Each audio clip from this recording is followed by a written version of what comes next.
Good evening and welcome to this evening's Development Management Committee meeting.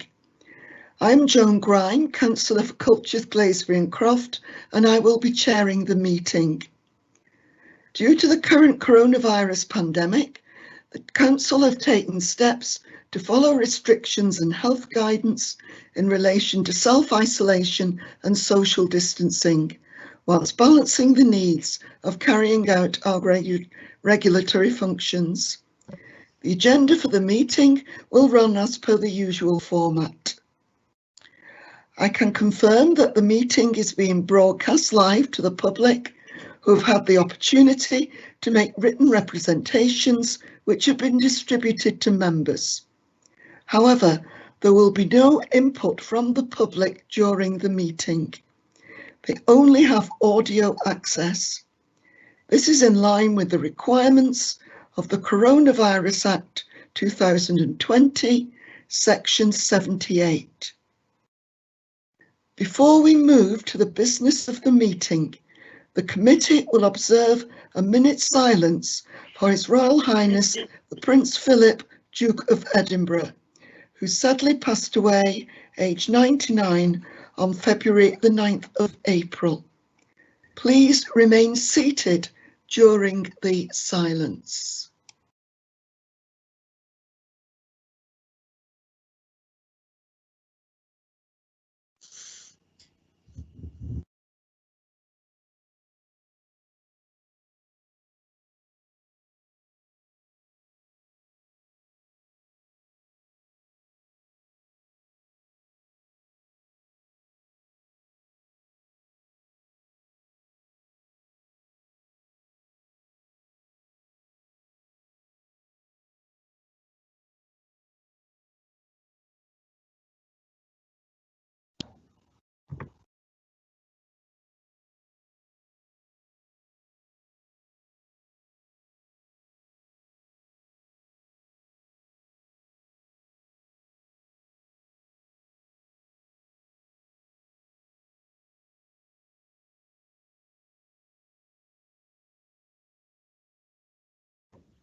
Thank you, Chair.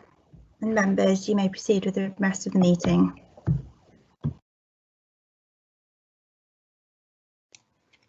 Thank you, everyone. Present at the meeting are 10 elected Borough Councillors plus officers of Warrington Borough Council. I will now ask all those present to introduce themselves.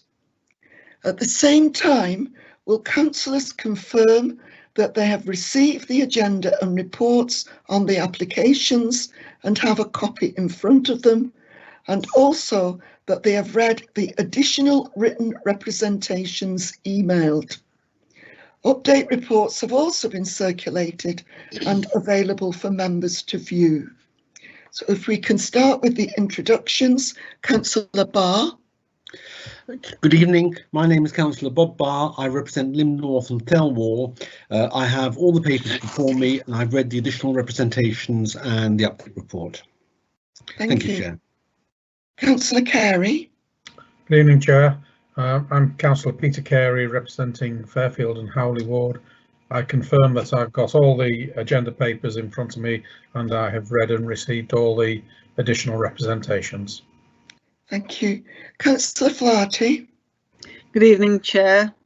I'm Jean Flaherty, Councillor for Fairfield and Howley. I have the agenda and all the updates, representations in front of me, and I have read them all. Thank you. Thank you. Councillor Friend. Good evening, everybody. I'm Councillor Graham Friend, representing Poulton North. I confirm I have all the papers in front of me and I've read the updates. Thank you, Chair. Thank you. I believe we have an apology from Councillor McCarthy. So, Councillor Morgan. Good evening, Councillor Les Morgan, Latchford West. I have all the papers in front of me and I've read all the representations. Thank you. Thank you. Councillor Mundry. Good evening, I'm Councillor Karen Mundry, Latchford East. I have the agenda in front of me. I've read up the updates. Thank you. Thank you. Councillor Parish. Good evening, Councillor Steve Parish. I represent Chapelford and Old Hall, and I've read the papers and have all the updates. Okay, I believe Councillor Wheeler maybe. I am here. Sorry, Councillor. Arrived. Oh, great. Sorry. Right, Yeah. can you introduce yourself, Councillor? Domestic emergency. Councillor Judith Wheeler, representing Appleton, Hatton, Stretton and Higher Walton. Confirm that I've got the agenda, which I've read, and I have read all the updates. Thank you, Chair. Thank you. And Councillor Wright. Councillor Steve Wright, representing Busey White Cross. Confirm I've got the agenda and all the updates and read them. Thank you. Thank you. I'll also ask the officers to introduce themselves. Democratic Services, Jenny. Jenny Cordwell, Senior Democratic Services Officer. Legal Services, Paul. Yeah, my name's Paul Clisby. I'm a solicitor and here to advise the committee should they require any legal advice. Thank you. From Planning, I think we have a few people. Nikki. Thanks, Councillor Grime. I'm Nikki Gallagher. I'm Development Manager. Okay. Matt. Hi, Councillor Grime. Matt Carney, Major Applications Team Leader. Okay, and is there anyone else who needs to be introduced? Councillor Grime, Martha Hughes, Principal Planning Officer. Right, thank you, Martha. Okay, Transport, Mike. Thanks, Chair. Mike Taylor, Highways Development Control. Right, thank you. So agenda item 1 is apologies. Have we got apologies, Jenny? Yes, just apologies from Councillor McCarthy. Thank you. Item 2 is declarations of interest. Members are reminded of their responsibility to declare any disclosable pecuniary or non-pecuniary interest which they have in any item of business on the agenda no later than when that item is reached. So will members indicate on the chat function if they have got any items of interest to disclose. Councillor Flaherty. Yes, Chair. The proposal for 248-250 Manchester Road is in Fairfield and Howley, which is the ward I represent, but I haven't had any discussions with anybody on the matter. Thank you. Okay, Councillor Barr. Yes, also item 2. I don't think it's a current interest, but I was a board member both of Golden Gates Housing and of Helena Housing, the predecessor associations that led to the formation of Taurus. I will be approaching this application with an open mind. Okay, Councillor Wright. I'm the councillor for Busey White Cross, item 1, just to declare that. I've had no conversations or anything with on the matter, but just I'm the ward councillor for that application. Yeah, thank you. Councillor Carey. Yes, Chair. Item 2 is also in my ward. I have had no involvement with the matter, so I'll remain in the meeting and take part. Thank you. Do you see any problems, Paul?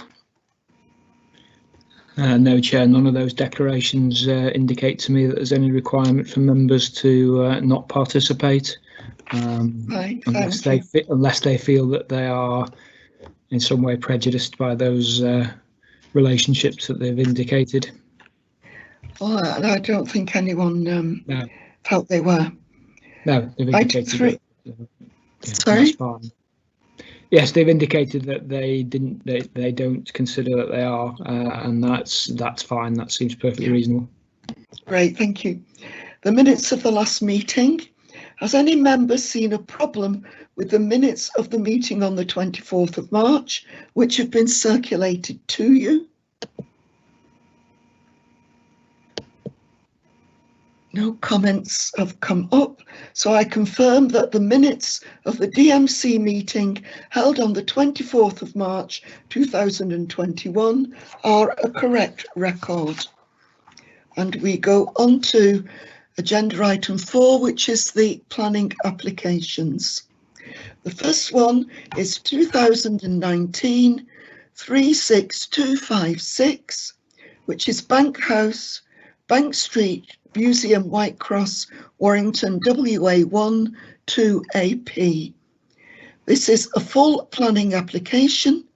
It's the proposed demolition of existing structures and the erection of an 8 to 10 storey development to accommodate 80 residential dwellings, use class C3, and 314 square metres of either commercial, office or retail floor spaces, possible use classes A1, A2, A3, A4 and B1, with associated access, parking and servicing.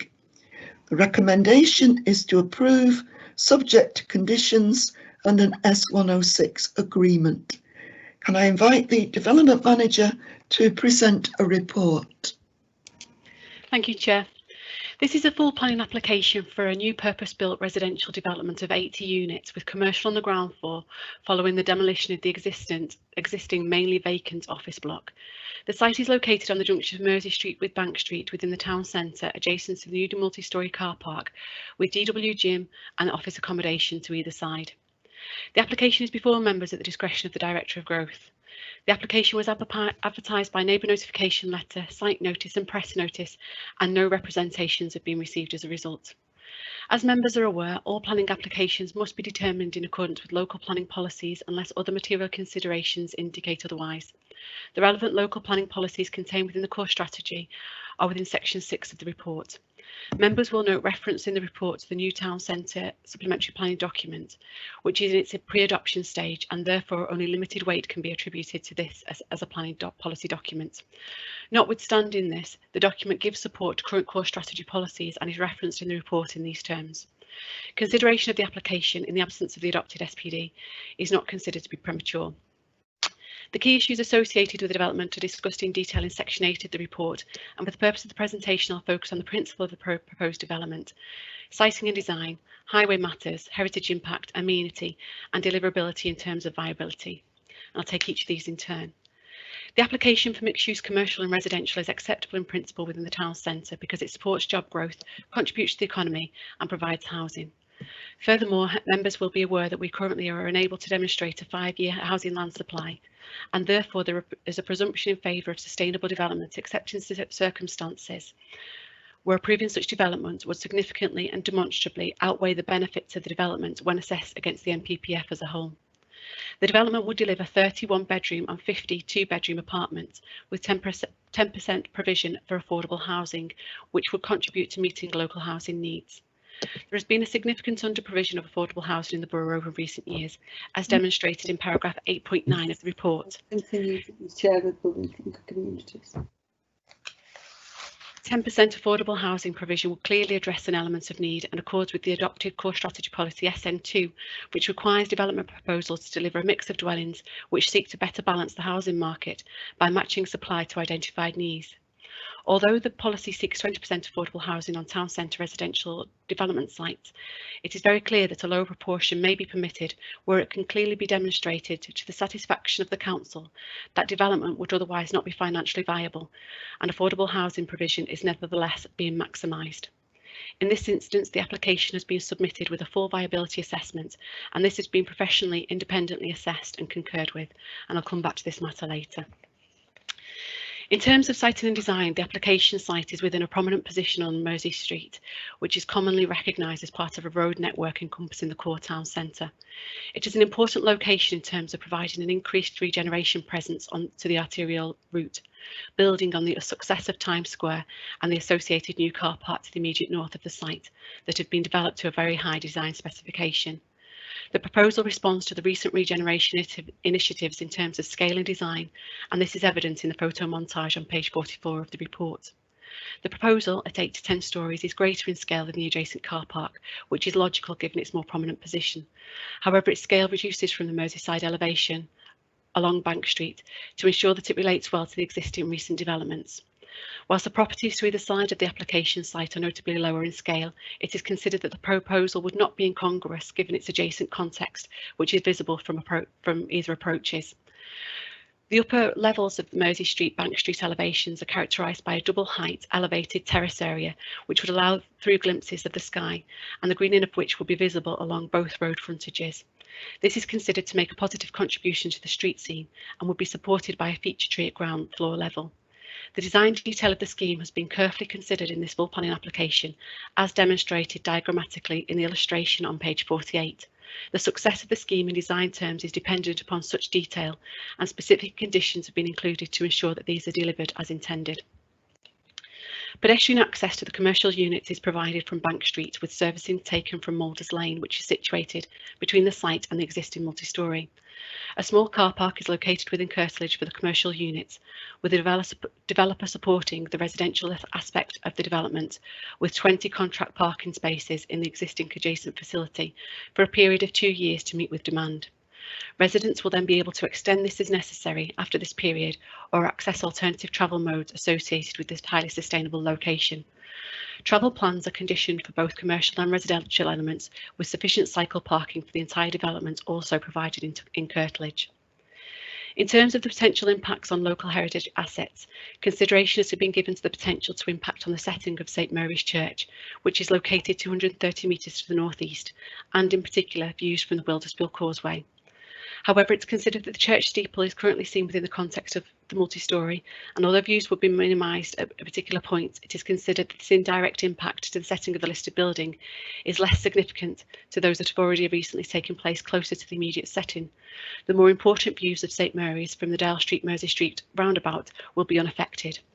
The harm to the setting of the listed building is less than substantial and will need to be considered in the overall planning balance. In terms of amenity, the application proposes 80 units providing a good level of amenity with reference to floor area and natural daylight.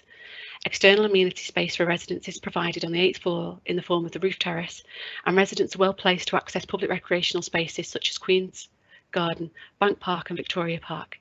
The interaction between ground floor uses and those above has also been considered, and conditions are included to protect the amenity of future residents from noise and odour. The application is recommended for approval subject to Section 106 agreement. On the basis of the Council's Planning Obligations SPD, there are a number of contributions that have been sought in relation to this application, including contributions towards public open space, built sports facilities, health services, biodiversity and highway contributions. The figures generated for each of these can be found in the table on paragraph 865.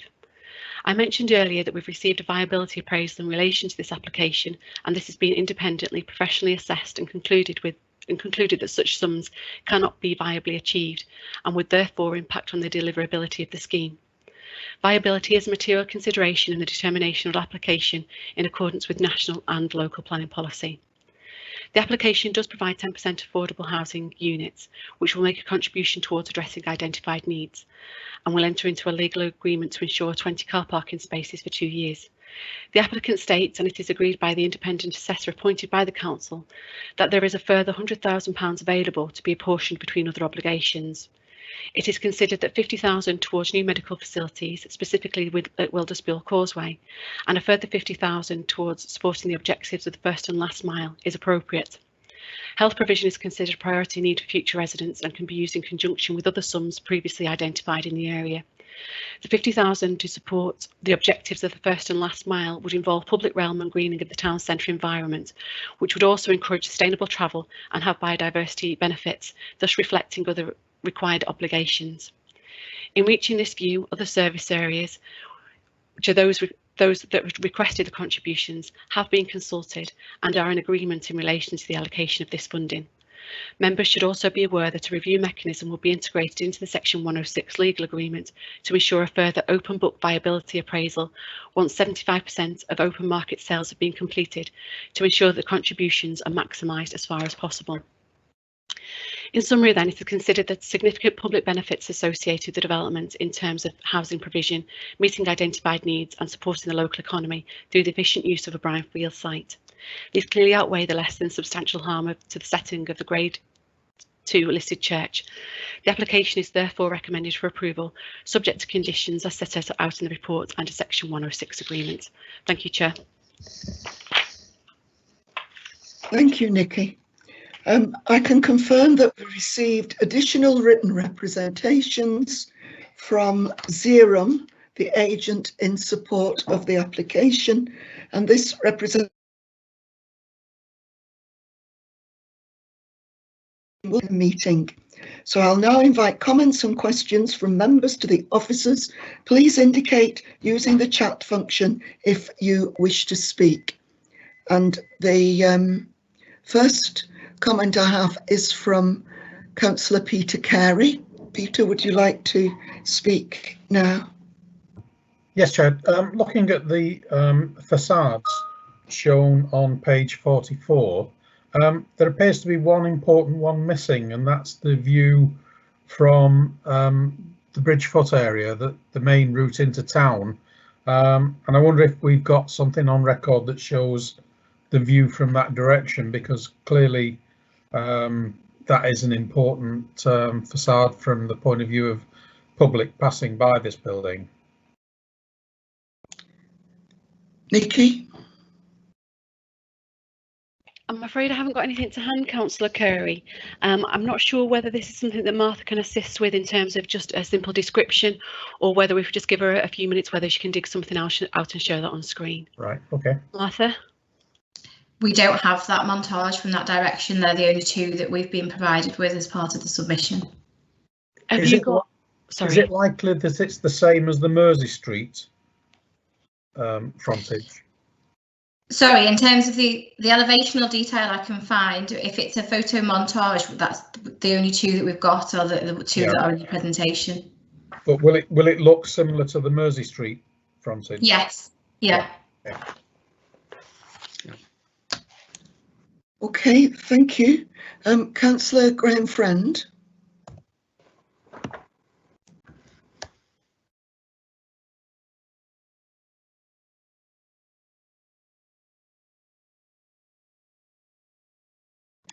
Councillor Friend, are you muted? I can't hear you.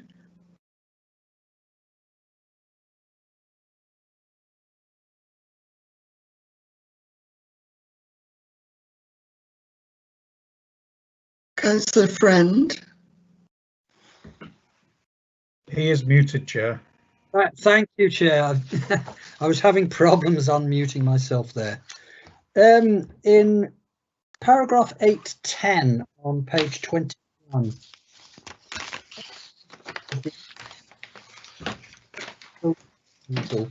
which is addressed in further detail later in this report. I can't find it further in the report. Can you please tell me where it is? Nikki or Martha?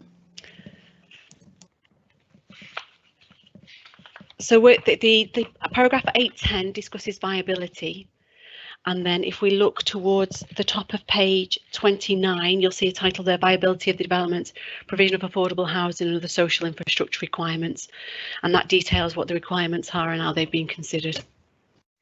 It doesn't seem to give any more details though, does it?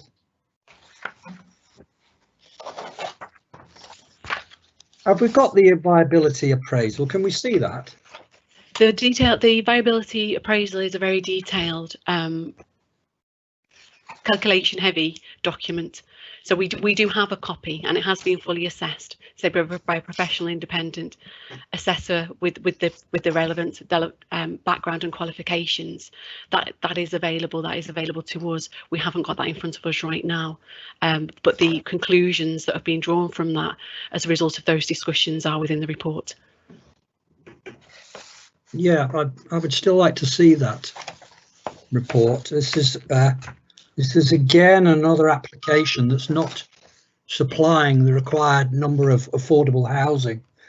And as you say, the table on 21 shows how far behind we are with affordable housing. We can't afford to let any more applications come through which are lacking in the required amount of affordable housing. So if they want to only produce 10%, I think the councillors need to see that viability report.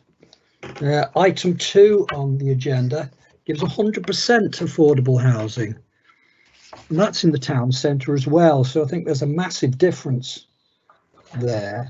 So which is why I think councillors should see the appraisal. Thank you. Nikki, have you any further comments? I think it would have had to have been a part 2, wouldn't it? It is. And There obviously is we can't do it tonight because it's not prepared. I think there's a couple of issues there, really. I think there's some, obviously, yeah, you're right, the information isn't prepared. There's elements of that is subject to confidentiality. So in terms of part 2, you're absolutely right. The other element there is it is a very technical document, which is why we request that it's assessed independently by a professionally qualified person who has the background and the skills necessary to properly consider the information that's submitted. Now, that assessor is worked independently, but as I stated earlier, is appointed by the council. So we take their opinions very seriously, and there are instances where they come back and they say to us that no, actually we consider that more can be provided here, and in those instances officers will go back to the developers and further negotiate on those points to maximise the obligations that we can obtain. But in this case, they have confirmed that is the case, and those obligations full obligations cannot be provided through this development. Obviously, I take Councillor Friend's point that we are under provided, and that is absolutely the case. The point that I was making though within the presentation is the relationship of viability to deliverability, and ultimately if we are seeking more, this scheme cannot provide that.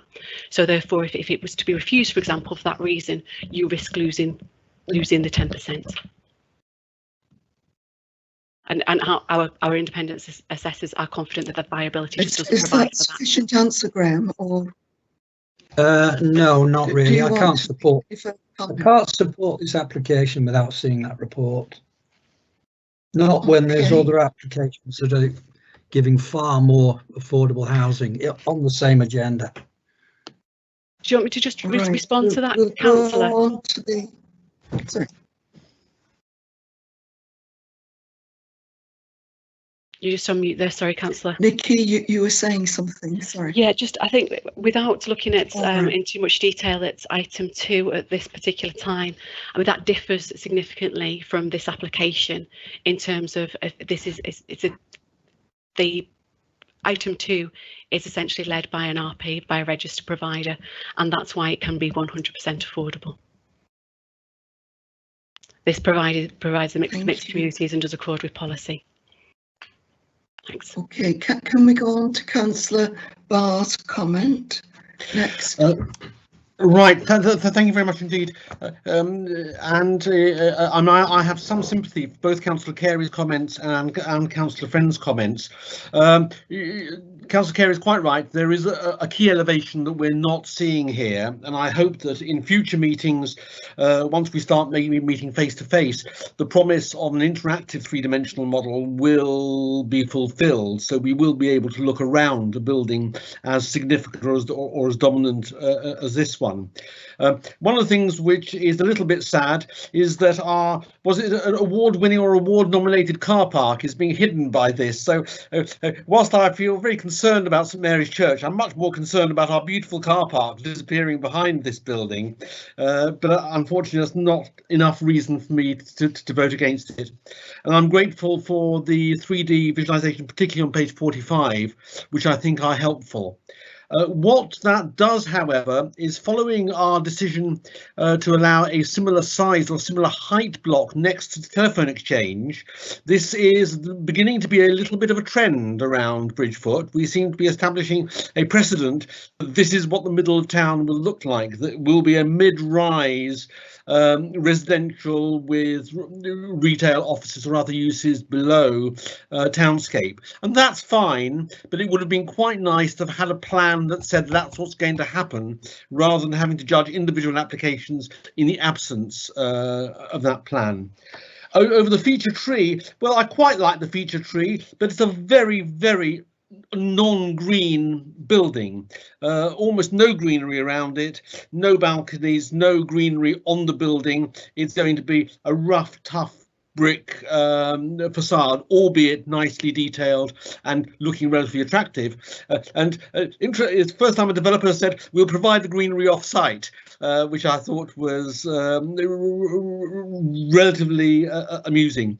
In terms of section 106s, Health facilities and off-site greenery is fine, but I agree with Councillor Friend. We need affordable housing. If you don't want to provide affordable housing in the development you're providing, provide money for off-site affordable housing, because that's the only way that we're actually going to deal with the social housing crisis. So I'm grateful to the officers. This report is better than others in the past in terms of visualisations. I will be supporting this application, but I have those reservations. Thank you, Chair. Thank you. Councillor Steve Wright. Hi, yeah, similar reservations about the lack of affordable housing. I've wrote a statement here. I've done a viability assessment on this application. I don't think it's viable to the council. So it's not meeting our 20% target. I did think about the 10%. If the 10% was 100% for rent, you know, rather than just be 50-50, that might. I think that they're more affordable, I think, than the other kind. But so I do have reservations about this because, like I said, and the height. And similar to Bob, I was worried that, you know, we made a great big play about this wonderful new car park, and it does look really good, and then we're going to hide it behind this bland building, I suppose, and it's out of character with the rest of the street. Like I said, on Wilson Patton Street, that the height of that thoroughfare, if you like, is 2 to 3 stories high, not 8 to 10 stories high. So we seem to reflect what we want to reflect rather than perhaps what the reality is. So it does seem a little bit high to be put in there, and especially with the not getting the benefit of the affordable housing. I was thinking about the air quality for the residents as well on that busy road. The windows all facing Mersey Street, that's stuff like that, and it does block, you know, the view of St Mary's Church. We seem to be hiding our architectural gems. I don't know why. We should be proud of them, really. But so I do have reservations about this on affordability for the housing and the massing on that site, the height, and reservations about, you know, the quality of life of the people that will be living there behind that car park and facing onto Mersey Street. But what about the idea about if it's 10%, 100% would be for social rent, 80% rather than 50-50? Is that something that would that help? Just a question. But at the moment, I'm not happy to support this. I can ask Nikki to comment on that, but I think we do have to make a decision on the application as it stands. But have you any comment, Nikki, that there's room for manoeuvre or whatever? Generally, the split is it's set out within policy. So the split that's confirmed within the report is as policy, as adopted. Local planning policy states that it should be. So it's reflective of the policies that we've adopted. Now, we do allow some flexibility as item 2, which we've already referenced. We do allow some flexibility in that where need demonstrates that is required. Now, in this particular case, I think from Councillor Wright's perspective, I'm not sure whether that there's figures to support that or whether it's anecdotal that there is a need to change that. But certainly on the basis of the local plan that we have, the adopted core strategy that's in place, the need has been identified as a 50-50 split.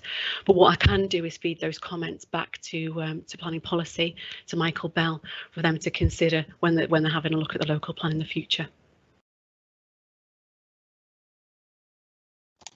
Thank you for that, Nikki. If that's okay, Steve, we'll go on to Councillor Wheeler's. If we're negotiating on the actual total percentage, then why can't we negotiate on the actual percentage we're left with? You know what I mean? If they're saying they can't do something, then why can't we sort of suggest that we could do it a different way to get a greater benefit? If it is a greater benefit doing it, having 100%, 80% market rate rather than 50-50. Just a thought. They seem to be able to say that we can't do that, so we'll do something else. Why can't we say, well, we'll do something else then? Have you any further comment, Nikki? So essentially, the submission that's before you in terms of the 10% and the split is policy compliant. So they've provided the viability justification for the 10% and it's a 50-50 split as our policy requires. If we wanted to negotiate a change to the 50-50 split, and it was at our suggestion, we would need to be able to evidence that based on a factual basis. Now, the policy has also been generated on a factual basis, which indicates 50-50 split. So we don't have any evidence before us at the moment to indicate that affordable rent would be more successful, or is there is a greater need for that than the 50-50. Oh, thank you, Nikki. Councillor Wheeler, do you want to make your question or point now?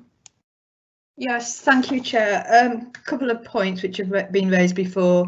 Certainly agree with Councillor Friend.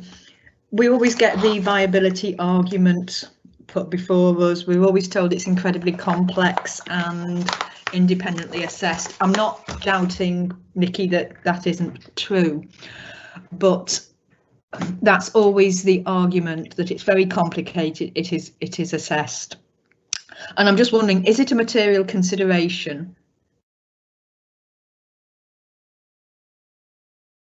Nikki? So the viability of a scheme is a material consideration in the determination. And if we consider we don't agree with it? Well, the council has had the document professionally assessed and we concur with those findings. Okay, yeah, thank you. That's an independent assessment, so that's not developer led, that's been an independent. Okay, thank you. But yeah, I have concerns. This is another development with only 10%. I am not happy with that. The other couple of points I've got is the lack of green space. We've got external amenity space for residents on the 8th floor, which I'm not sure what that is, but it's certainly not greenery. It's certainly not doing a lot for the environment.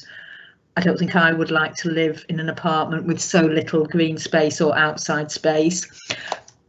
And another concern is that there are no parking spaces provided for the residential units, which means that if you are disabled and drive, you would have nowhere to park. So it is discriminatory against anybody who uses a vehicle for mobility purposes. And finally, while I probably almost uniquely on this committee don't mind high-rise buildings, I just think this is completely the wrong place for it. I don't mind in the centre of Warrington where it's creating a sense of, I don't know, possibly city type space, but I think this location is totally inappropriate given the impact on the surrounding areas and the views into and out of Warrington. Thank you, Chair. Thank you. Mike, do you want to comment on whether there was consideration of the need for disabled parking for any disabled resident? Thanks, Chair. It's one of the sort of the grey areas, if you like. I mean, obviously we accept car-free development in the town centre, and by definition that's zero parking for anyone. In this instance, what the developer has proposed is that the servicing area at the rear is to accommodate 4 parking spaces for the commercial premises, and not for the residential use, and they're proposing to use to focus on the availability of Times Square, which is obviously right behind the site itself. I mean, there's condition number 26 on page 41 does cover a bit more detail about the parking and service and getting that drawn out and allocated so it works at the maximum efficiency. So if it is an issue, it's something we can pick up at condition stage. Thank you. Chair, can I just, sorry, Chair, yes. can I just come back to my yes, comment? come back, yeah. And I may have missed that. Cycle parking. So there's no cycle parking on site either. So, Right. No cycle no, there parking. is cycle parking on site. If you, There if is, you look, okay, that's, yeah. yeah, Sorry, if I've you look just at the plan on page just 45. seen it, sorry, yeah, I've just seen it. Thank you, yeah. Okay, can I go on to Councillor Parish? Thank you, Chair. On viability, I think we have we're in agreement that it's unfortunate, but we do have precedents around the town centre, not least the Winnick Street development, which was where the lot was vacant for well over a decade, and nobody thought it was viable to do anything with. And I think, if I recall correctly, that was a development with no affordable housing at all. Again, with a viability assessment to sustain it, and I understand work stopped last month. I'm not sure it's resumed, but I don't think, although maybe a material consideration, to refuse it when the independent advisor has done the work. And I'll be frank, some of that viability work will be beyond me. To actually refuse it on those grounds, I think would open us up to appeal. On the issue of the visibility and the how the building looks, we might not have the sort of flyby sort of view of the west end of the building, but certainly I presume we got elevations of it, and it's sort of at an angle to the car park. So unless we allow anything to be built closer to Bridge Street, you still get the view of the nice new car park coming over there. And I'm not quite sure where Councillor Barr thinks it's award winning. I did suggest we put it in for Car Park of the Year, but nobody actually bothered to do it. Right, thank you. Thank you, Steve. Councillor Friend, you want to come back again? Yeah, it's just something I forgot to say when I was on before. We did draw a red line in the sand a good couple of years ago now, and as long as we let applications cross this red line, developers will continue to do that. We have had viability appraisals before submitted to us and we've been allowed to see them.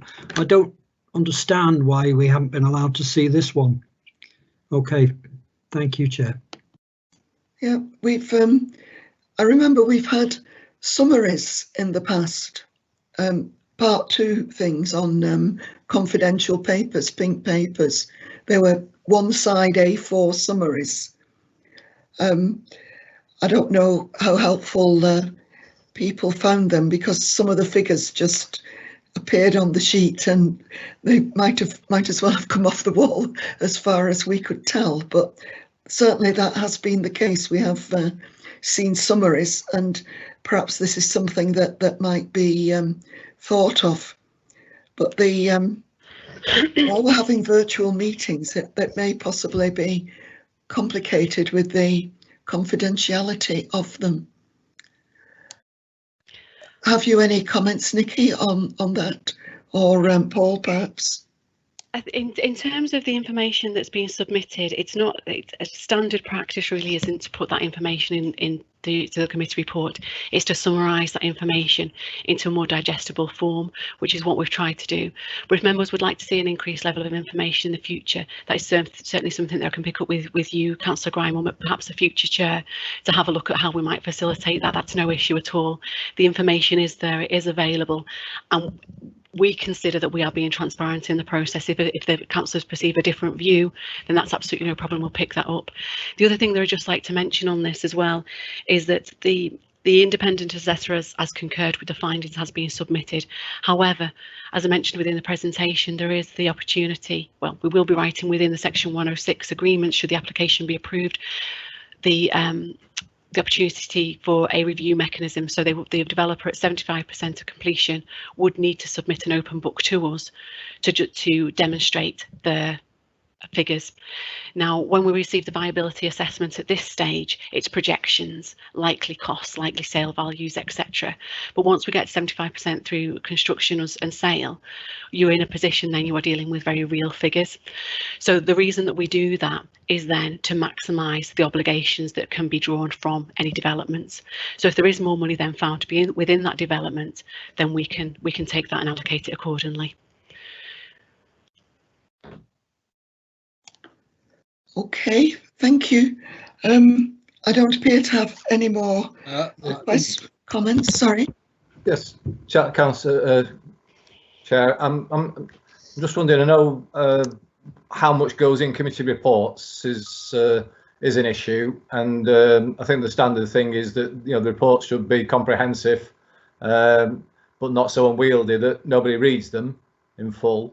And I'm just wondering if Nikki could say whether is the viability assessment is actually on the planning record, so we could look at it if we wanted to. Because of the nature of the information that's contained, I don't believe that we publish that as standard. But if you wanted to see, if you wanted to put that in the public domain, we could redact elements of that. What the value of that would then be is something else. Okay, thank you. Probably be redacting every figure, which might be tricky. Councillor Barr, want to make another comment? I usually wouldn't be so brave as to compete with Steve Parish on expert knowledge of the town centre. However, I'd like to point out to him that the car park was shortlisted for the People's Choice Building of the Decade Award with the BBC. We didn't get the award, but being shortlisted was a major accolade. So I think we should be proud of our car park. I stand corrected, Councillor Barr. Thank you. Okay. Any further comments from officers? I think there was just a couple of things, Councillor, if I can just pick up on. One was the reference to air quality, and just there is a section within the report on air quality which states that an assessment has been submitted with the application, has been fully considered, and there are no impacts on amenity in terms of the air quality in that area. So any mitigation that's necessary will be in place, and that won't affect future residential amenity.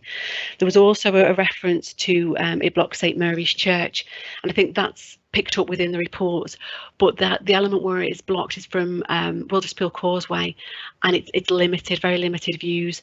So in the main, those views from the majority of the surrounding area will be retained, but there's elements of that views that will be impacted, but not to an extent of substantial harm. And the other point there, which just to pick up on, was Councillor Wheeler's, which was the amenity space, and there's very little amenity space available. And I think just to respond to that, it's a constrained site in terms of its size, and therefore to put a significant amount of size in its location. So therefore to put a certain level of amenity, external amenity space, communal external amenity space in that area, the opportunity there doesn't really exist to any greater extent other than what is demonstrated within that terraced area. And my opinion is that the commuted sum would then go some way to greening up that local area in the town centre, which is very much needed at the moment in order to enhance the economic attractiveness of the town centre, and also to support a future residential market within the town centre, which we're just really in an embryotic phase of that at the moment. And it would further support, and we might get in the future that would, it's anticipated, lead to additional obligations being sought and being confirmed. Thank you, Chair. Thank you. I've got another comment from Councillor Wright, and if we could make this the last one, because we've given it a good 3/4 of an hour, unless someone has something really new and desperate to say. Okay, Councillor Wright. We're talking about that this doesn't obscure the view of the church. What protections are we going to put in place to ensure that no other buildings that are developed around that will obscure those views? Because if we're comparing heights, so we say, well, we could put another 10-storey building next to that and another 10-storey building next to that, then we will obscure all these views. So is there something in place in policy that says that view is so important that we cannot allow it to be obscured for any other place now, or is it open to this one doesn't, but the next one will, and then the next one? Okay. Well, that won't affect this application, obviously, but can you put forward a note so that that could be taken into account? Yeah, I mean, it can't. Future? So it can be, and I'm sure within the draft town centre SPD that is picked up on in any case. But just also mention, just reference paragraph 8.35 in the report, which talks about how we assess planning applications that affect the setting of a listed building, and it's actually set out in legislation how we do that. So we are mindful of these views, and we will continue to be mindful of these views in the future. Okay, thank you. So I think I need to make a proposal now. I know there's quite a lot of controversy and we'll see how the vote goes, but I propose the motion that the application is approved, subject to conditions and the Section 106 agreement. Councillor Parish, are you prepared to second that motion? Yes, I think so, Chair. Thank you. Are there any amendments to the motion?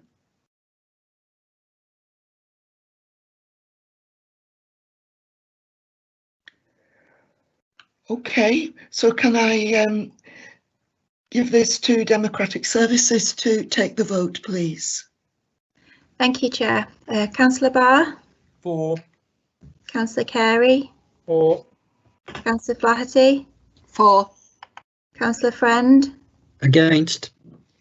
Councillor Grime? For. Councillor Morgan? Against. Councillor Mundry? For. Councillor Parish? For. Councillor Wheeler? Against. Councillor Wright? Against. Okay, that's it. Application is approved. Thank you. Thank you. We go on then to item 2, which is application 2020 37849. It is for 248 250 Manchester Road, Warrington, WA1 3BE. It's full planning major for demolition of the existing building and the erection of 30 apartments within a single block and associated infrastructure works. The recommendation is to approve, subject to conditions and an S106 agreement. And can I invite the Development Manager to present a report? Thank you, Chair. The application relates to a prominent site on the junction of Manchester Road with Padgate Lane, currently occupied by the vacant Chevy Sports Bar.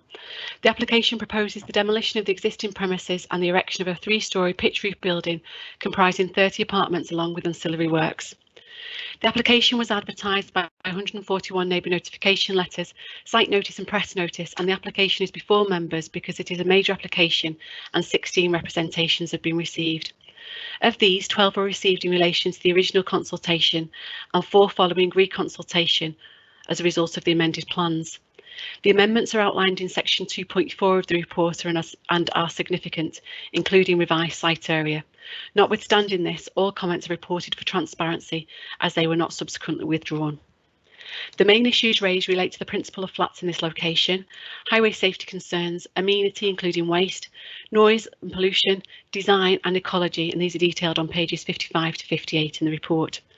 As members are aware, all planning applications must be determined in accordance with local planning policies unless other material considerations indicate otherwise. The relevant local planning policies contained within the core strategy are within section 6 of the report. The main issues to consider in relation to this site are the principles of the development, including the losses of a community asset, highway safety, design and layout, residential amenity and heritage matters, and I will look at each of these. As members have previously heard tonight, there is a presumption in favour of sustainable development where a 5-year housing land supply cannot be demonstrated, such as in Warrington. The proposed 1 and 2 bedroom scheme would provide much needed new homes within the borough, 100% of which would be affordable housing in the form of affordable rent. The number of beds and tenure would meet the need identified by Taurus, a registered provider, who it is intended will deliver the scheme. Consideration has been given to the loss of the public house in determining the application. The current facility has been closed for approximately 3 years and actively marketed for 2, with no interest for a pub or restaurant use, demonstrating that there is no demand for this use within this particular location. There is a list of 7 other public houses within a mile of the site in paragraph 8.2 of the report, which it is considered can adequately serve the local community. It is recognised that in effect the use of the public house has been lost a number of years ago, and it is considered that the removal of the building would not remove a needed community facility or impact on economic diversity in the local community. The building is cited to respect the Manchester Road Padgate Lane junction and has been designed to turn the corner, with the main entrance to the proposal given prominence.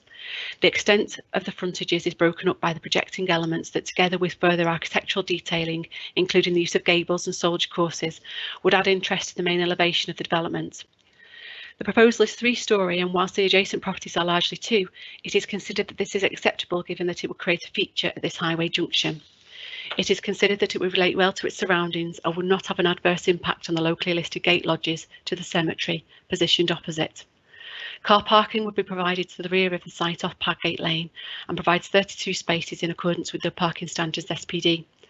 Notwithstanding this, a car park management plan is conditioned to ensure suitable allocations and enforcement mechanisms.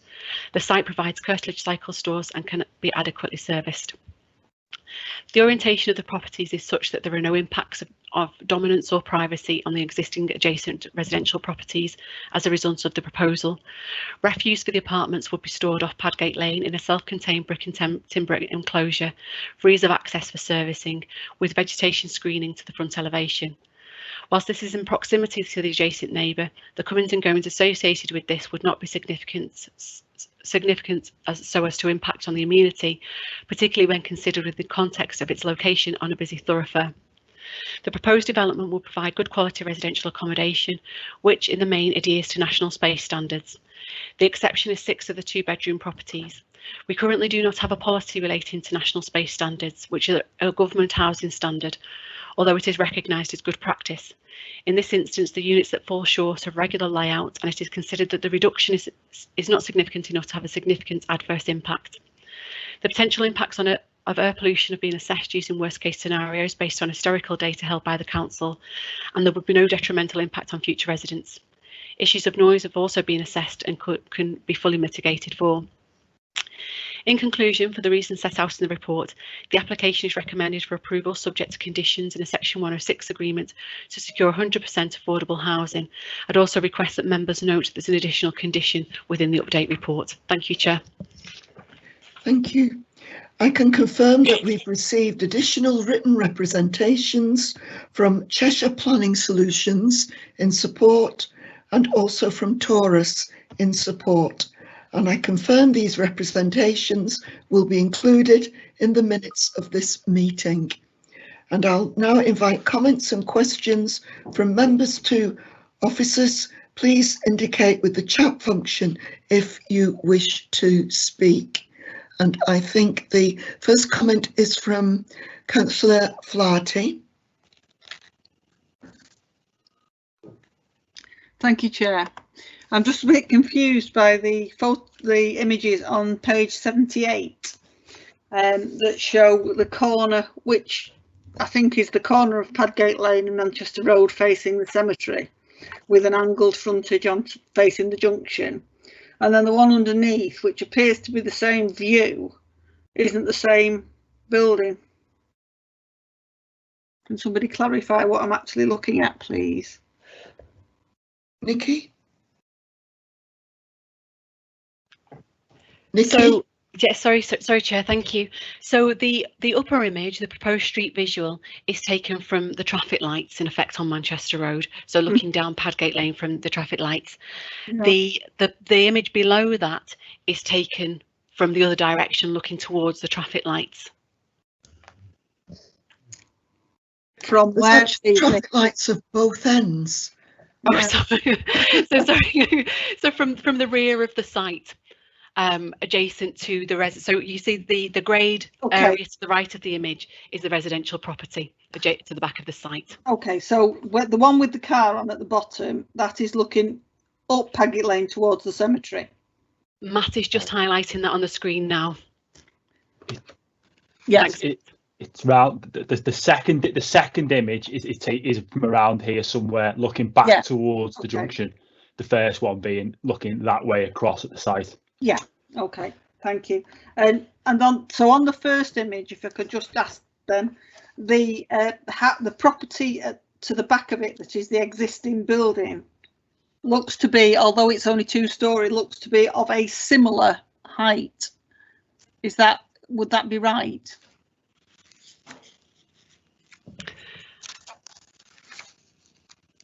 It isn't similar. No, this is 3-storey and it is higher. But what you will notice is that the roof pitch to this development doesn't appear to be as significant as the roof pitch to the residential. So it probably wouldn't read as a full story, but it is higher. Just to add to Nikki's answer there, the image halfway up on page 80 of the pack should help as well with that, councillor. Okay, thank you. Yeah. Thank you. Got quite a few comments, so can we go on to Councillor Carey? Yes, Chair. This is, as I stated at the start of the meeting, also in my ward. It's a very prominent location, this, right on the crossroads facing the cemetery entrance. And at present, it's in a very dilapidated condition. When I saw the design layout on page 78, I must say I was quite pleased to see that it was going to be of a domestic scale. It wasn't going to be another high rise. So that was a plus point from my point of view, and I think it adequately fits in this location on the corner, bending round as it does. The area is a very mixed area, a lot of commercial uses within a residential setting. So there are existing problems in the area, especially with regard to car parking. So when I looked at the comments about the car parking on the site, it stated that the officers were confident that it was adequate for the building proposed, which I'm placing a lot of reliance on that, simply because there is no spare capacity in the surrounding streets. If I thought this was going to exacerbate an already difficult situation, I don't think I would be as supportive, because we have had past complaints from residents because of the conflict between residences and commercial premises.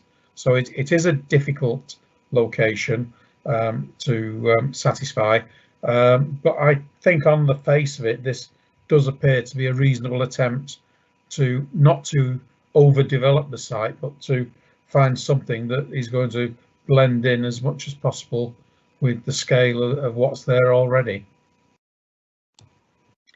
Thank you. Does any officer want to come back on that, Mike? Thanks, Chair. No, just to agree entirely with what Councillor Carey's just said there. I mean, it's a difficult site. The nature of the roads surrounding the site, there is no on-street availability for any overspill parking. But the site itself meets our parking standards. We have the Appendix D, which is a revised standard than the preferred.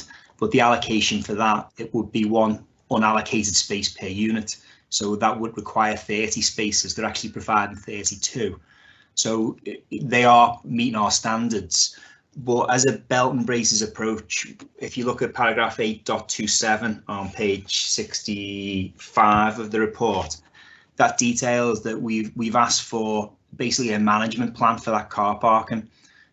So the developer will then arrange for like a tenancy agreement to control parking levels and the tenants, and there'll be a set figure of parking spaces as overflow for visitors. So we've got a bit more control over them we would normally have, and so that gives us some comfort. And plus, because the developer and the link with tourists, who are, an established social landlord who have similar issues, throughout the area. So that gives us some confidence.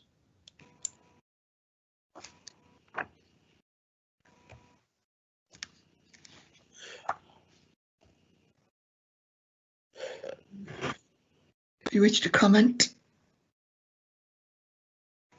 So was that to me, Chair? You sort of froze Yes. a bit. Oh no, I'm happy with the explanation.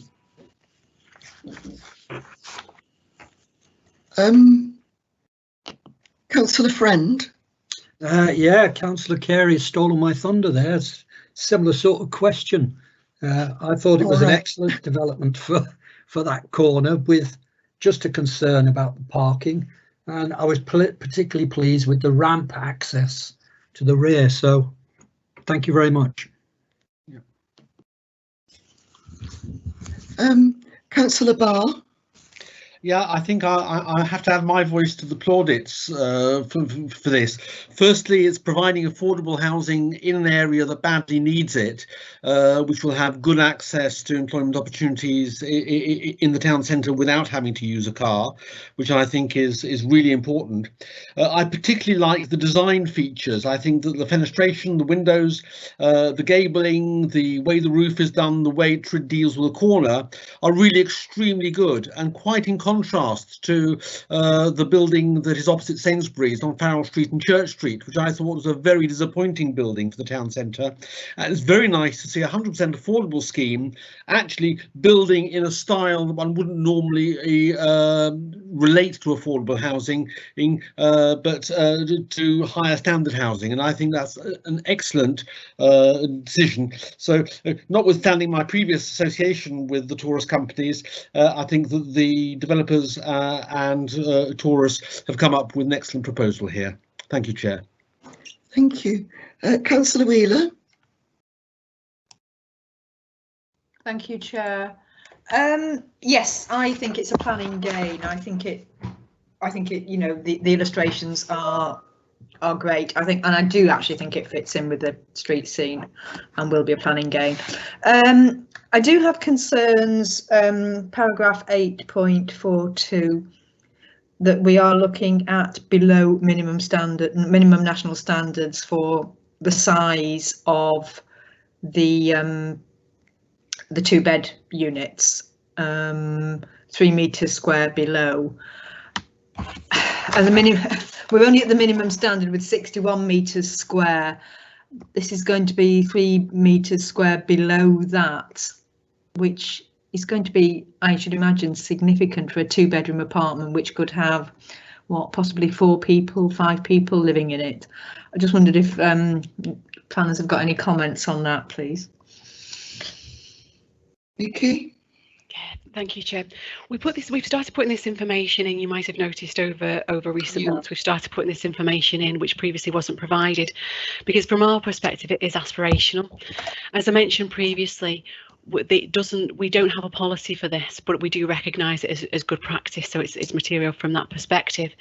But ultimately, the national space standards are a government housing document rather than planning policy. So whilst we're mindful of it, we don't have a policy to drive this forward at the moment. But again, this is something that we're having conversations on. I think in terms of the 3 metres square below for two standard beds for 6 of those two bedroom apartments.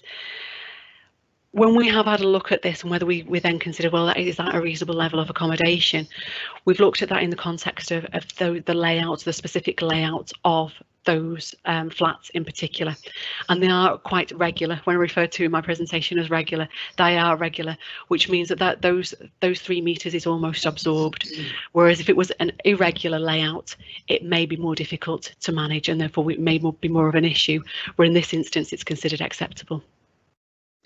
Okay, thank you. Thanks. Thank you. Councillor Flaherty. Thank you, Chair. I just wanted to come back slightly on the concerns about the parking issue, because indeed, as I live in the area and it is a very serious problem, but I also happen to live next door to a previous development of flats that was done quite a few years ago now, which was very imposing when it was first done. But we've learned to live with it and don't notice it at all now. But the one thing about the parking is there is a considerable amount of parking spaces, one for each flat, which are never ever full. and the residents are quite happy for other residents in the area to use those parking spaces at busy times. So there is a possibility that this could work out to benefit that situation. I hope that it does. Thank you. Thank you, Jean. Councillor Parish. Chair, I was just trying to work out where the 7 two-bed flats are. I can find 6 of them, 3 on the 2 top stories, but I can't find the 7th, presumably on the ground floor somewhere. This one. Nikki. I'm afraid I just need to have a look through, Councillor Grime. I haven't got that information to hand. All right. If you can't find the one on the ground floor, Councillor Parish, it's at the back right of the building on page 79. If you look at the top image, the flat at the back right. Yes, yeah. Thank you. Sorted. Thank you. Okay, that's sorted. Do officers want to make any further comments? No, thank you, Chair. Okay, then I propose the motion that the application is approved, subject to conditions and an S106. Can I ask Councillor Carey, would you like to second the application? Yes, I'm happy to do that, Chair. Right, thank you. Are there any amendments to the motion? No? Well, considering the discussion, I think I may make use of the recent change in the Constitution, and I will ask if anyone wishes to vote against the proposal that the application is approved. Does anyone wish to vote against this proposal?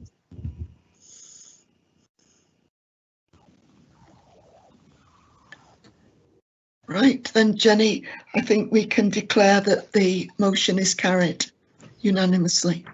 Okay, thank you, Chair. Okay. All right. Chair? Yes.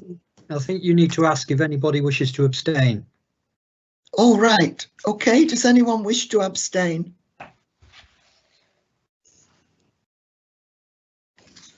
No, apparently not. Thank you for reminding me of that.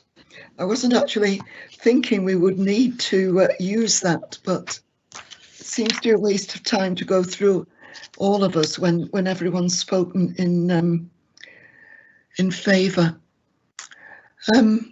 Okay, going on to item 3, 2020 38271 Bolton Engineering, Chapel Road, Penketh, Warrington.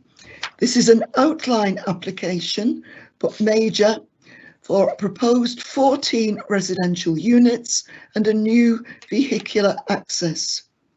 The application includes matters of access only. The detailed layout, appearance, scale and landscaping are reserved for a subsequent application.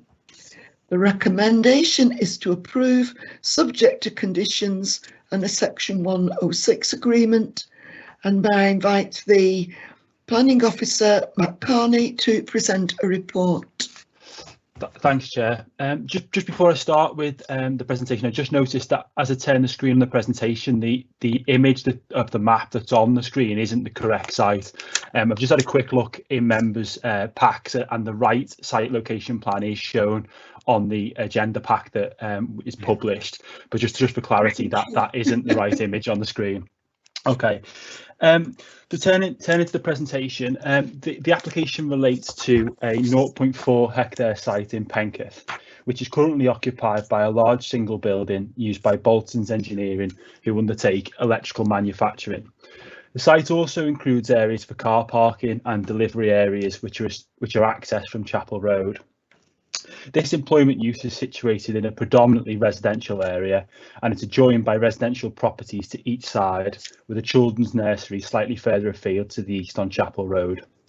There is a mix of properties in the local area, with bungalows and two-storey properties being found. The application seeks outline planning permission for up to 14 dwellings, with all matters apart from access reserved for approval at a later date. With regards to access, it is proposed to close the 2 existing vehicle access points into the site and replace them with a single access point central to the site from Chapel Road. In addition to approving access, the application would also establish the principle of the site being acceptable for up to 14 dwellings. The detailed layout and design of individual properties will be considered via reserved matters applications at a later date. The application is before DMC as it's been referred for committee consideration by Councillor De Rea. The application was publicised by 73 neighbour notification letters, a press notice and a site notice, and as a result 21 objections were received, raising issues of the impact on the character of the area, parking and highway safety, impact on residential amenity and impact on trees. As members are aware, all plan applications should be determined in accordance with the local development plan policies unless other material considerations indicate otherwise, and the local plan policies against which this application should be assessed are contained within section 7 of your report for information. I intend to provide a short summary on the principal issues associated with the development, which are principal, in particular the loss of the industrial unit and the provision of new homes and in particular affordable housing in the borough, highway matters, impact on adjoining occupiers, residential amenity, and then the impact on trees in the local area. And I'll take each of these issues in turn. Starting first with the principle of development. The site is unallocated in the local plan core strategy. However, it is within an area that is largely defined by its residential nature. The development would result in the loss of the industrial building.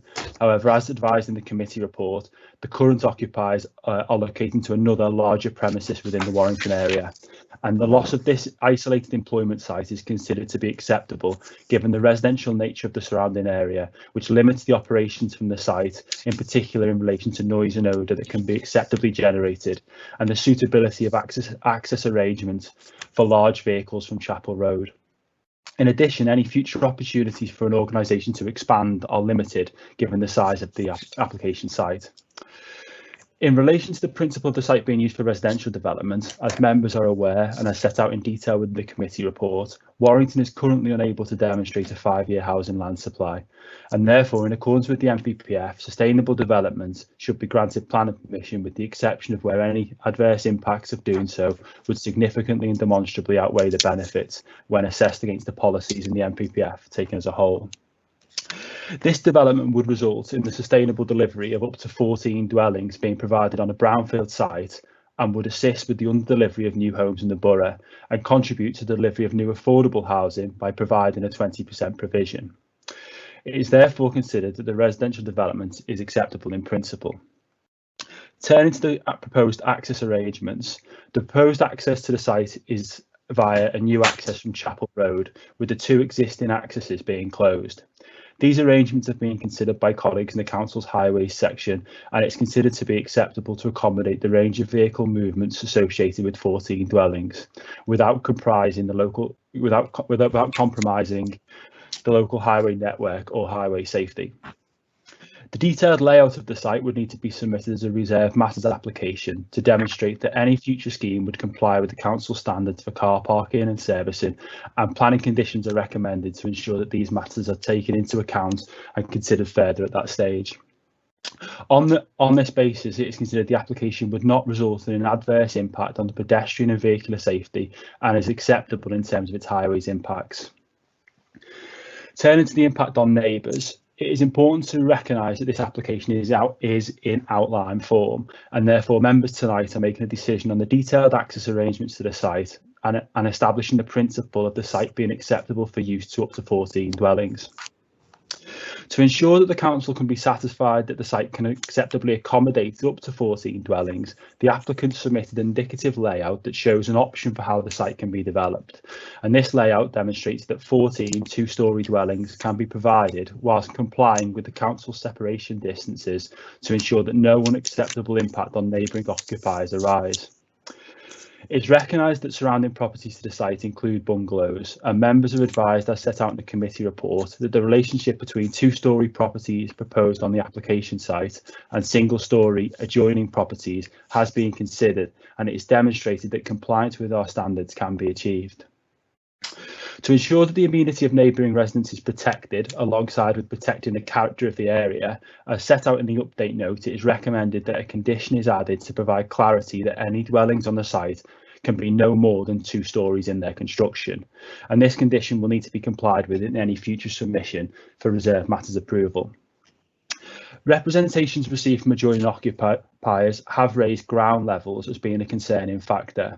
To address these concerns, it is recommended that topographical information on the existing and proposed ground levels to the application site are submitted as part of reserved matters applications. This information will ensure that detailed consideration can be given when the proposed layout of the site and property design is known. In relation to the quality of accommodation for future residents of the dwellings before committee tonight, sufficient information has been submitted in the indicative layout to demonstrate a good quality living environment, including good levels of private amenity space, can be provided. On the basis of the information submitted and adherence to the proposed conditions, it is considered that the site is capable of being developed for residential use for up to 14 units. In relation to trees, it is recognised that the representations raise concerns over the loss of trees within neighbouring gardens. The applicant has confirmed that it was not their intention to remove these trees and recognises that their removal is beyond their control in any event. However, to ensure that these trees are protected during construction works, a condition requiring tree protection measures is recommended in the officer's report. There is, however, the loss of 1 tree in the application site in the northwestern corner. This, however, is considered to be acceptable given its limited quality and the ability for a future landscaping scheme to mitigate against its loss. To conclude, it is considered the application meets with the policies contained within the core strategy. It would deliver new housing in the borough, including contributing towards the under-delivery of affordable homes, and will be acceptable in terms of its impact. It's therefore recommended for approval by officers, subject to conditions, including those updated and added by the update note, and a Section 1 of 6 agreement to secure the affordable housing. Thank you. I can confirm that we've received additional written representations from Bolting Limited in support of the application, and I confirm this representation will be included in the minutes of this meeting. So I will now invite comments and questions from members to officers. Please indicate on the meeting chat if you wish to speak. I haven't got any comments so far.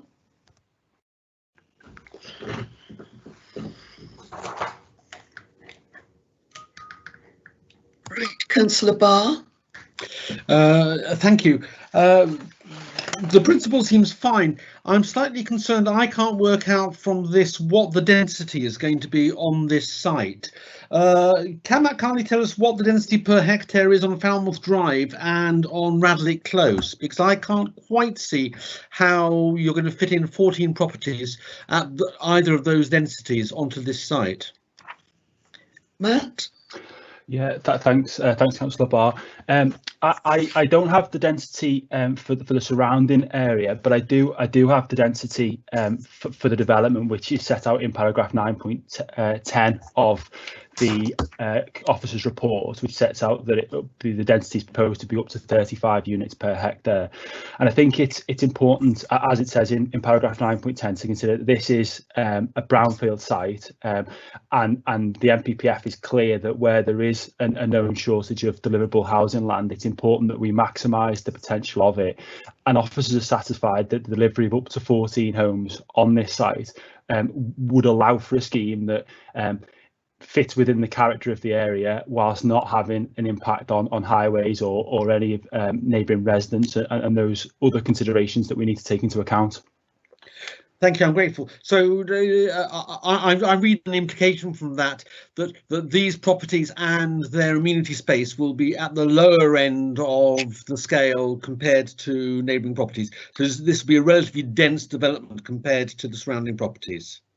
I don't know. Sorry, I didn't mean to give that impression. I think what I was trying to say was that that we feel that this development can comfortably fit within this site and deliver a scheme that meets with the character of the area, which includes the density that's already in the surrounding area, whilst providing the appropriate levels of separation between properties, parking, and amenity space. So no, I'm comfortable that the density is suitable for this location. That's fine, and I appreciate that this is an outline planning application, so we aren't seeing any indicative layouts, but you have seen indicative layouts, presumably. There is an indicative layout, Councillor, on page 105 of your report. No, that's okay, and that, as I say, that is what has been assessed, so that the council can be confident that up to 14 dwellings can be satisfactorily accommodated on this site. Right, well, Bob looks at that. Nikki would like to come in with a comment as well. That was all, Councillor. I just wanted your attention to the plan there on page 105. Yeah.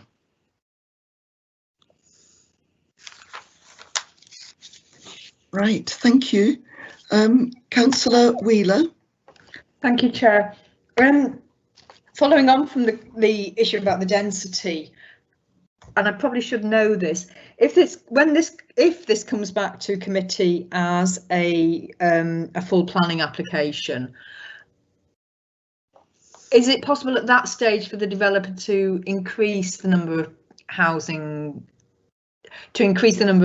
on the site to more than 14, or does this limit it to up to 14? Yeah, if the development, if the application comes back as reserve matters subject to this outline, then 14 dwellings is the maximum, and I'm fairly certain, I'm just scanning through, but I think there's a planning condition that confirms that as well.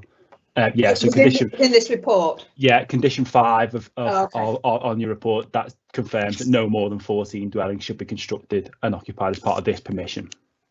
Right, thank you. Thank you.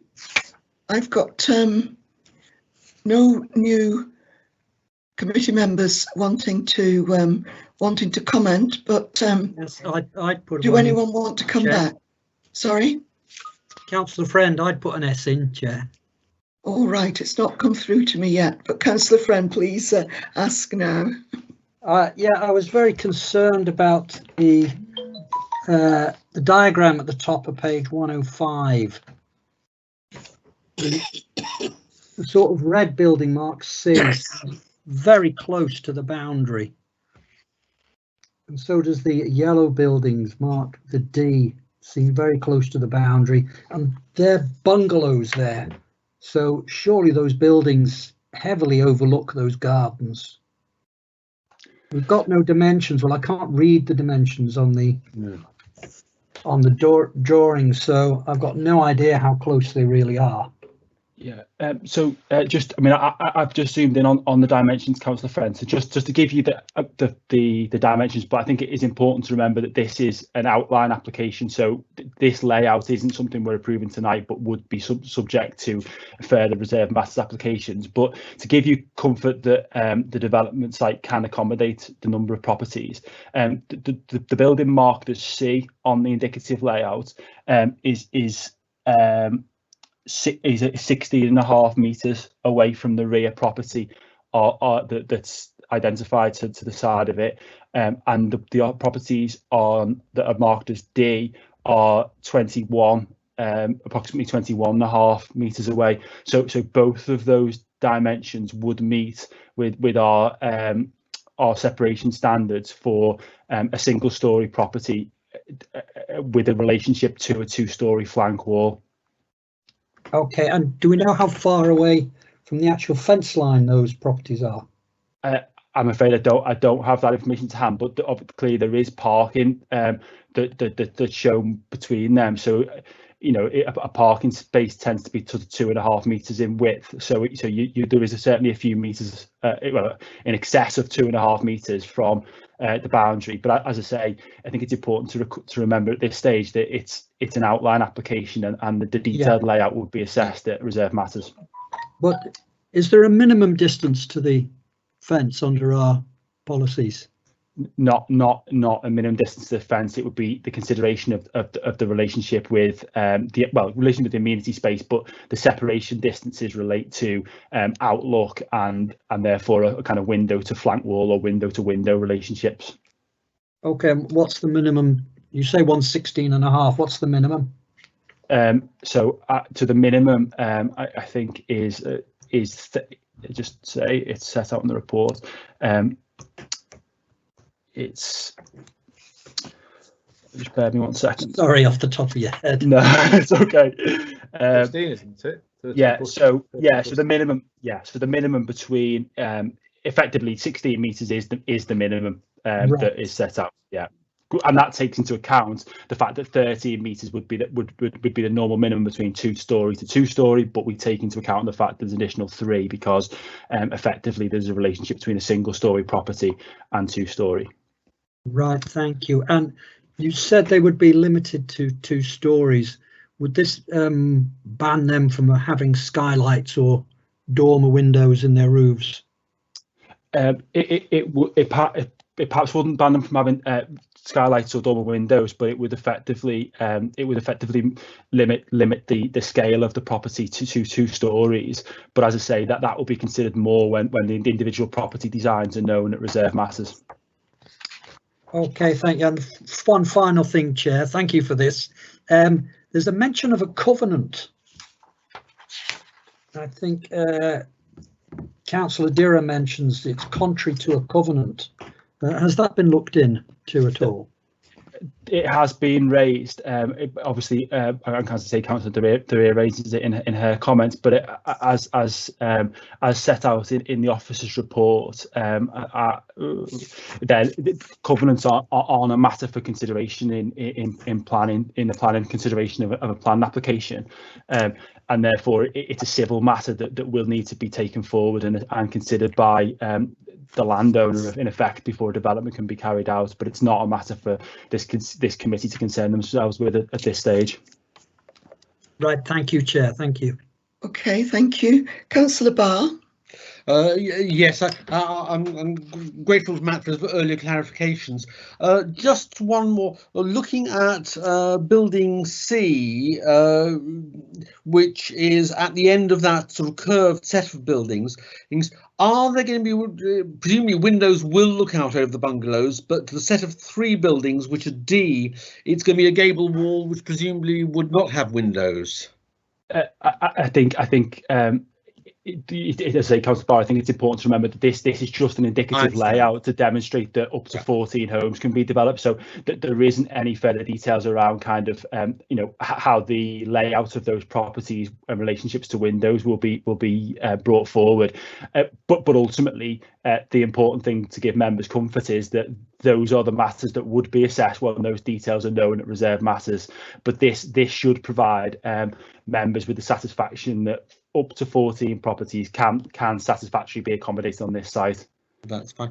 The other thing which I think is quite nice about this is that the layout I find quite pleasing, that it's not just a square or a straight street, that there's been some attempt to fit buildings onto the site in a more original way, and I hope that survives through to the full application. Thank you, Chair. Right, thank you. I don't seem to have any more comments from committee members. Do officers wish to make any further points of clarification? Okay, I propose the motion then that the application is approved subject to conditions and an S106 agreement. Councillor Flaherty, are you prepared to second that motion? Yes, I'll second the motion. Thank you. Are there any amendments proposed?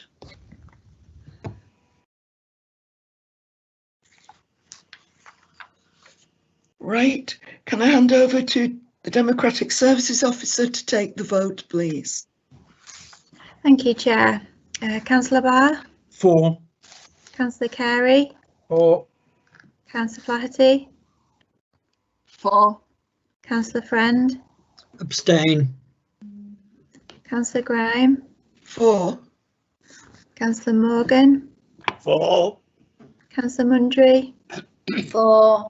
Councillor Parish, 4. Councillor Wheeler, 4. and Councillor Wright. 4. Thank you. The application is approved. Thank you. So we go on to item 4.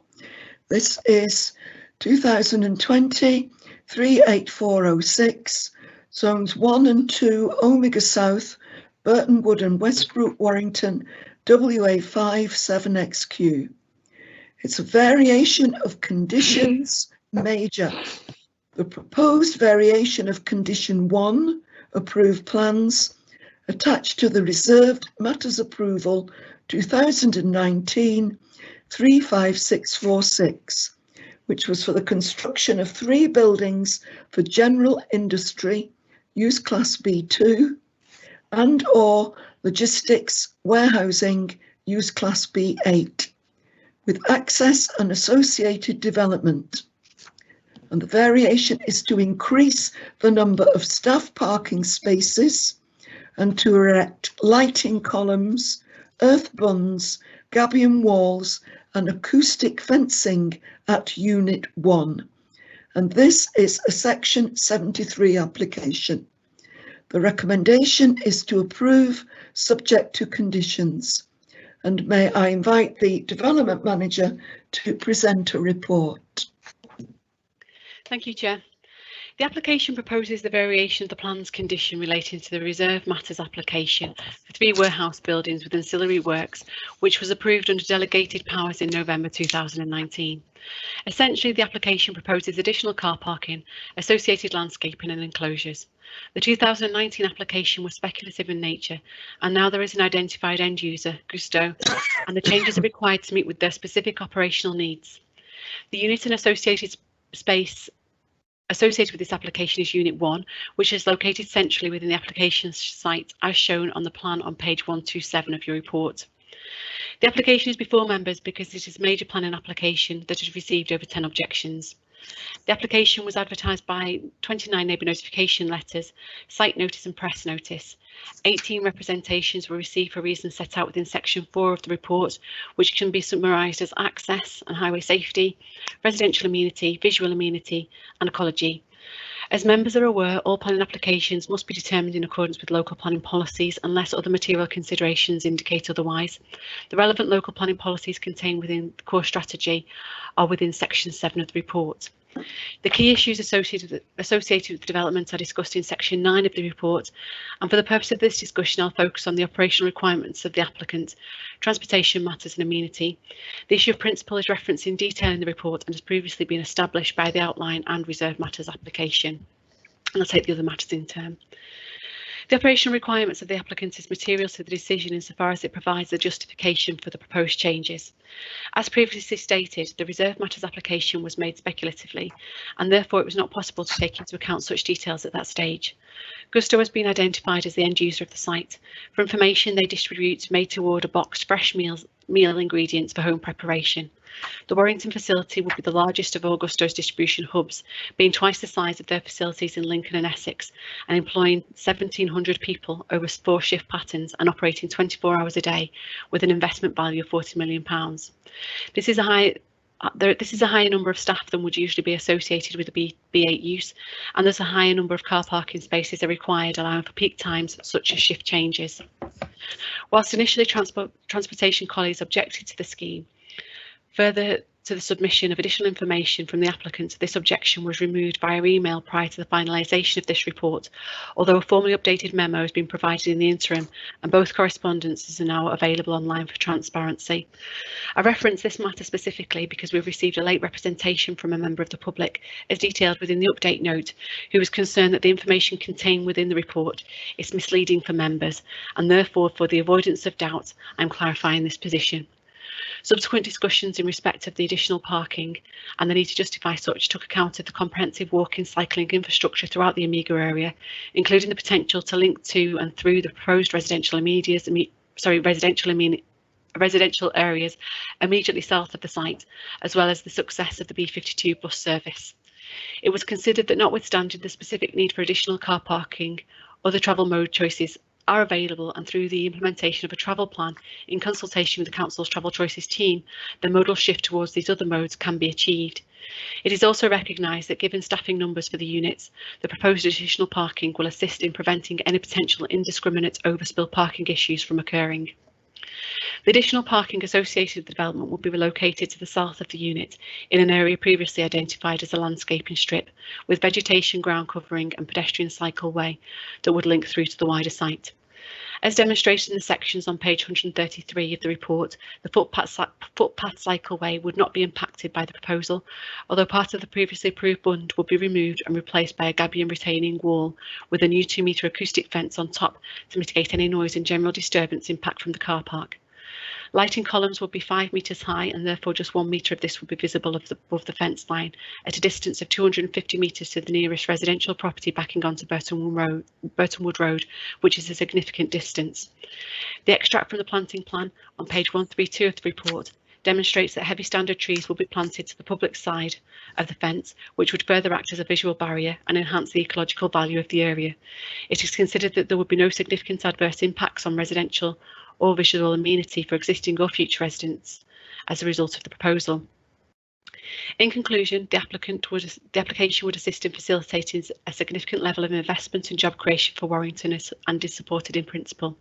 The application would not result in access or highway safety matters, and in fact is recognised to alleviate pressures that may result from on-highway parking by ensuring a suitable level of curtilage provision is provided for the number of employees. The proposed changes can be facilitated without adverse impact on visual and residential amenity and will over time have enhanced ecological value. The application is therefore recommended for approval subject to conditions as set out within the report. Thank you, Chair. Thank you, Nikki. Can I point out that the picture before you is inaccurate, but a correct layout is indicated for each of the applications in the notes that all committee members have received. I can confirm that we've received additional written representations from Mr. Nilsson, who is against the application, and I confirm this representation will be included in the minutes of this meeting. I'll now invite comments and questions from members to officers. Please indicate using the chat function if you wish to speak or comment. I have no requests so far. I'll give people a minute to, yes, Councillor Parish. Chair, it's obviously Omega hasn't turned out quite the original vision for it, and the proximity to the motorway junctions obviously means there's a heavy emphasis on as a distribution hub. I was just checking, presumably as a warehouse you're expecting fewer movements than there would be for a distribution hub, but presume that seems to indicate that that's within the policy. And the other thing, we have got the Green Heart now named Airlift Park in the Airlift Hill in the area, and I think that will relieve some of the concerns about the development, because that's obviously a fairly large new park in the middle of it.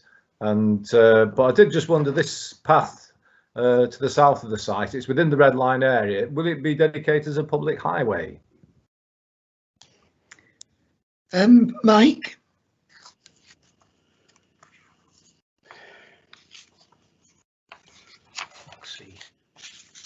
Can we have a comment from Transport on that, please, Mike?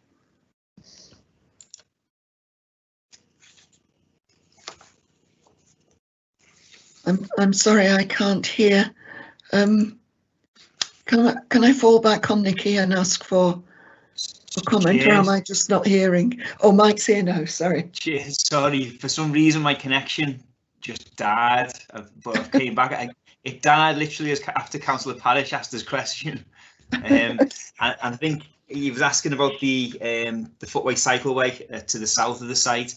The intention, whether it's adopted or not, will be down to the detail of it and the design of it. But the intention is it will be available for public use. It's not going to be private. It's not enclosed by the development itself. The intention is it will link Burtonwood Road with Airlift Park and the wider area. and that was one of the discussions that were had early on in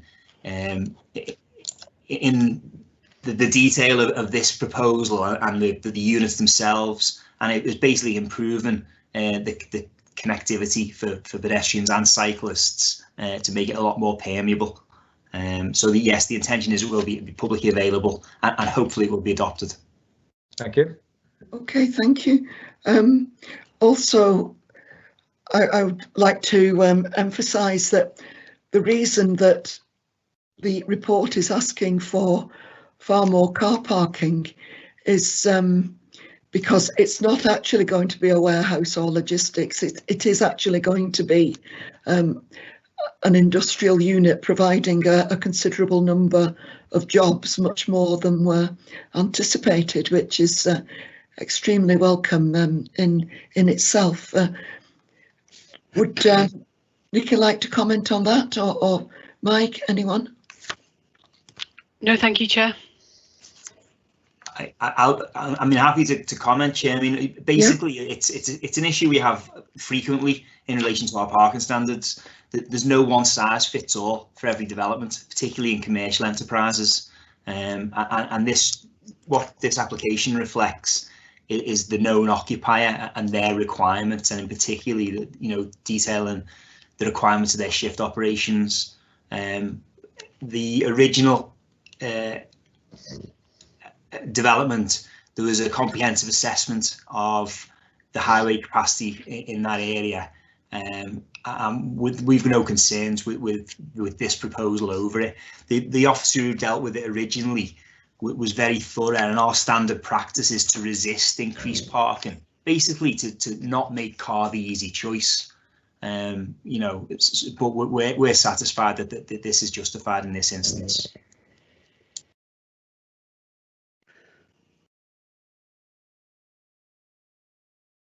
You just unmute, Councillor. Yes.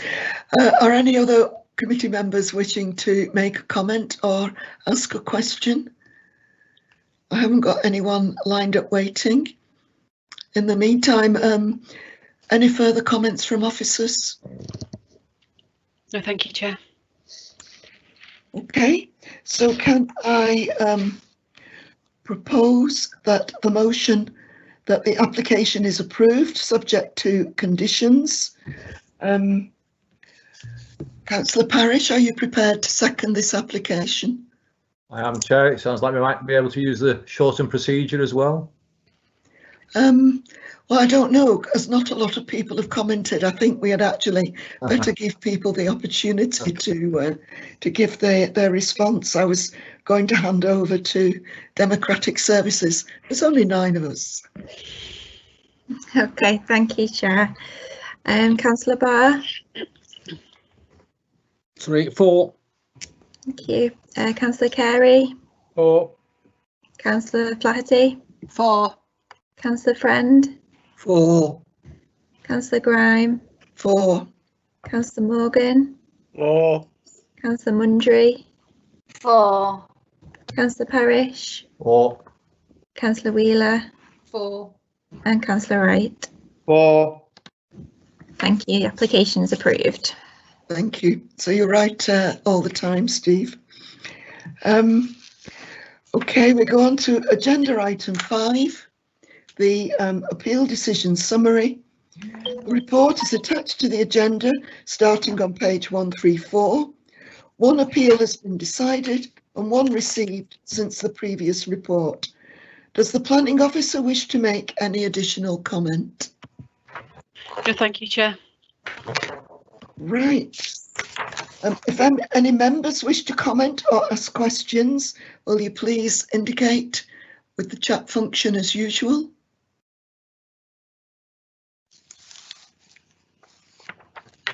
Okay, I have no comments offered. Any further points of clarification from officers? No. So I propose the appeal summary report is noted. Will you speak up, please, if you have any problems with this? Okay, the report is noted. And with that, and thanks to everyone, officers and members, for your hard work, I declare the meeting closed. Thank you. Chair, Thank thank you, you, Chair. Chair. Thank you, Chair. For your services. Evening all.